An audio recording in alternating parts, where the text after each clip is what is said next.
今天我们将要举行的是美台的企业高峰会议啊。那我也很高兴啊，在这一次过境的时候有机会受邀来参加我们美台高峰的企业会议啊。那主要的是因为我们这几年来跟美国的经贸的往来持续的在加温，而且我们双边的贸易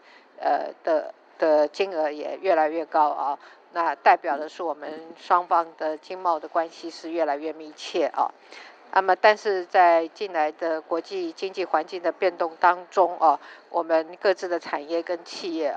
都必须面临到一些挑战，但是在挑战之中也有很多潜在的机会。那我们也希望利用今天的会议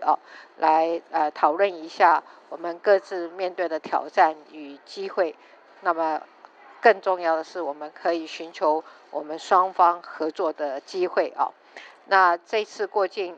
能够来参加我们这个高峰会议代表的是我对美国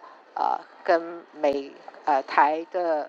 这个经贸关系的重视，也希望我们能够持续深化我们双方的经贸的关系，也同时可以对印太地区呢能够做出更多的贡献。谢谢。